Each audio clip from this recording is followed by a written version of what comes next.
We have the world champion Gukesh Domaraju coming in. He's going to face his world championship challenger Javokhir Sindarov. Gukesh comes to the board a little bit early. He won the first rapid game that they played after the FIDE candidates against Sindarov, and then Javokhir won the blitz game, and now we have the second blitz game. So the score is tied at 1-1, and there you have Sindarov coming in, a handshake, and this is going to be super exciting, this battle, because every game that Javokhir Sindarov and Gukesh play adds to this storyline of their world championship clash that will happen later this year. And for now, I'm pretty sure both are pumped up. Both are having a pretty decent event, not particularly special, so they are not fighting for the top spots, but they'll definitely be fighting to prove a point here in this game. And you can see the players getting ready. It's 5 minutes plus 2 seconds increment. It's happening in the Polin Museum in Warsaw, and just feel the tension there. As you can see, there is a quite a sizable crowd that has gathered here, because it being the last day, it being a weekend on Saturday, people have come in. Gukesh, being the very calm person that he is, well, Sindarov, well, he's a ball of energy.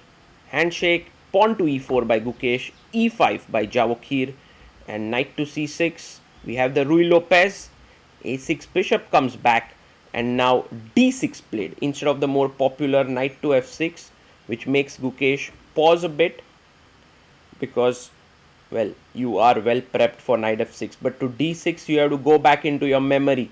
Castles and bishop d7 played. You can see black hasn't developed the pieces, so d4 becomes a very logical break in the center. Bishop g7, and now black would like to put the knight and castle. He brings his rook to e1, knight comes out to f6, and now Gukesh brings his knight to d2. You have castles, and now a good idea is to play h3, but knight f1 maybe not the most accurate, and Javokhir can now take advantage of it by taking on d4, pushing b5. Let's see, he takes it, he does the first step, pushes the bishop away, which is a nice move. And by the way, look at this bishop, which is going to be very powerful on that diagonal. Bishop comes back to c2, and then bishop g4, pinning the knight. So the threat is to take, queen takes, and win the pawn. So Gukesh defends it, and that's why I was saying, like, instead of knight f1, h3 would have been a nicer move. Okay, bishop e3 defends the pawn, and now Javokhir can go maybe rook e8 to put pressure here, although h3 looks like a powerful move there. So he brings, he's going for the knight on f6. The knight could go to d7 and further pressurize the d4 pawn. Aha, that's his idea. But Javokhir, taking his time, he does play knight d7. And now to defend this pawn is not easy, and you don't want to push d5 so easily. There's knight e5, so the diagonal opens up. And so it's time for Gukesh to start thinking, like, if you play h3, I take, and you can't take with the queen anymore because of knight takes pawn with this bishop. So you have to take with this pawn, but then already the queen entering in, these things can become quite weak. So Gukesh has a big question to solve now about this pawn in the center. These openings, Ruy Lopez, these players know it so well, but in a game, the move orders need to be remembered. What is the perfect way to continue, and they often go wrong. And Gukesh taking a huge amount of time. He had 4 minutes 30 seconds, and for this moment he's like almost going to take a minute and a half, it seems. It's understandable also that he's not able to decide on how to deal with Javokhir's last move. But this already gives the momentum to Sindarov. Rook c1, a good move. The idea is that you want to put pressure on the c file. The c6 knight is a bit weak, the c7 pawn is a bit weak, but Sindarov takes and Gukesh is ready to spoil his kingside structure to some extent. He thinks it's fine, it's playable. The knight will come to g3, the king can come up to g2, and on the other hand, you've won an important bishop. Black no longer has the light squared bishop, so that must mean something. Okay, time for Javokhir now to come up with the next plan. The best move here is queen f6 to attack the d4 pawn 3 times and to force him to move ahead. Because if you don't do that, then Gukesh's position starts to become more and more solid with the two bishops. Like bishop b3, bd5 could become real weaknesses on the light squares. Queen f6 finds it. Well, that's why Javokhir is a master of dynamic play. d5 played, and now you need to think where to go with the knight. If you play knight d4, then I can simply play f4 and the knight on d4 can be a bit soft and weak. So knight e5 makes a lot of sense here.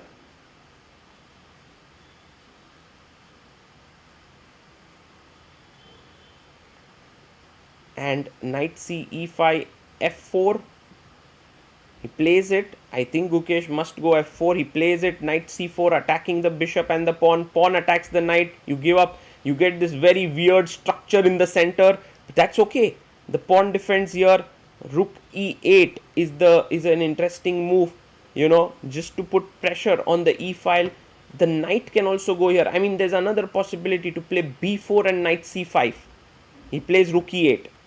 Brings the rook to the e file, and the bishop is protecting it right now. But I think knight g3, you shore up your king side with this move. You also defend the e4 pawn. Gukesh plays it. Later on, h5 h4 can become an idea that Gukesh has to be careful about. Okay, my mind is going towards this idea of b4 knight c5. I like it so much, but the problem could very well be that after b4 bishop d3 attacking c7, knight c5 is met with e5 and you can't take because this is hanging. So that could become an issue. Javokhir also trying to solve this issue of the backward c pawn. That's his main problem in the position. And by the way, there are always, like, you want to push f5 as white, but then the e5 square becomes weak, so there's always a pawn sacrifice that you should remember. e5 takes an f5. He goes rook c8 and he is angling for c6 break or c5. So bishop b1 makes a lot of sense. Just don't allow black to play that. That's your only source of counterplay as white, this weakness, and it's a good source. Queen d2, queen a5 going here, everything could start working at least decently. Gukesh first goes queen g4, attacking the knight here on d7. If you go knight to c5, b4, just kicking it away will be fine. Queen e7 played by Sindarov. And now bishop b1 is the move that we are all kind of agreeing upon to keep the weaknesses on the c file. Gukesh has slightly more time than Javokhir. 2 minutes 30 seconds, Javokhir down to 2 minutes 7 seconds. But I think Gukesh is thinking about these central ideas, e5, f5, which we were talking about. They are quite tempting. He goes queen f3. But why? Why queen f3? What's the logic? Isn't c5 possible?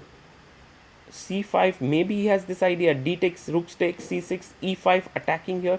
But then I double and suddenly your bishop is hanging. Javokhir finds it. Of course he plays c5. This is what Javokhir is good at. Beautiful. Moment you are given a chance, he plays it. Now for Gukesh, keeping these pawns like this makes no sense. He must take d takes c6. En passant. For all those who are not aware of the en passant rule, check it out. When the pawn moves 2 squares ahead, you can take it d takes c6, rook takes c6. And now bishop b1, offering a trade of rooks. You can double it here, rook e c8, but you can also Maybe play a rook to c5, to c3 as well with the support of the bishop. Gukesh now down to 1 minute 36 seconds. Javokhir, he's trying to just figure out what is the best way to keep his initiative going. Right now, one can say that the position is slightly in black's favor, rook c5. And of course, he wants Gukesh to take, so that after d takes c5, he has a majority, but he could also take with the knight. Gukesh goes b4 and the rook moves forward. Now if you take, b takes c4. Well, I think if black gets to double here, it would be quite dangerous. Also, the b4 pawn is hanging. I mean, a move like bishop d3, rook b4, you are definitely considering this. But there's this very nice blow, knight e5. And if you take, I take with check and then take this up. So maybe this move, bishop d4, d3 doesn't work. Also, a3 protecting the pawn is losing time, and I can simply play rook c8. So by the way, takes. That has happened on the board, and Gukesh now goes bishop c2. The bishop can pop out to a4. Also, it's kind of blockading the c pawn from moving ahead. And Javokhir, what a move, d5. If you take, he wants to maybe come here, queen takes b4 and win this pawn, which seems like a fair trade, as Gukesh. He can give this up like b4 pawn, but he goes and defends it because he feels like this is the pawn that will give him some counterplay. And take here, he may just want to take back with the knight. Possible that he's thinking in these terms. a5. Javokhir is like, let me create play here. If you take, I take on a3, and then the a5 pawn is weak. So Gukesh goes rook b1, protecting. He wants the b4 pawn at all costs. He feels like this is the pawn. This is the pawn that will give him counterplay. Now I'm curious what Javokhir is going to do, because he can take on e4, he can move his rook to a8, he can go knight b6, many possibilities here. He goes knight b6, pawn takes pawn, queen e3, takes, and this pawn is hanging. So rook d1 makes sense, but d6 played. And the thing is, he wants to just go for pushing the pawn forward, but the knight is defending it. And this is a cool move, bishop e4, and now f5. f5 played, so that if the bishop moves, I can go rook d3 and win this pawn. Gukesh has this move, rook d1 here, takes, d7, knight takes, rook takes, and this is an interesting position. But he goes bishop c6, and Sindarov can now just simply play rook d3, attacking the pawn on d6, and the pawn is falling. Gukesh's time is also low, he is in trouble. He goes bishop b5, and that was not the best move. d7 takes, playing that endgame with the b pawn would have been the best. Some counterplay. Now Javokhir takes the pawn, he's pawn up, rook c1, attacking this pawn. Gukesh hopes to win this pawn here on c4. But Sindarov can push the pawn, right? c3. Why not? You go knight e2 and attack it even further. He goes rook d4, attacking f4, knight e2, rook e4. King comes up and pushes the pawn forward to c3. King goes to f3, rook takes pawn. The bishop is hanging, the bishop has to go back.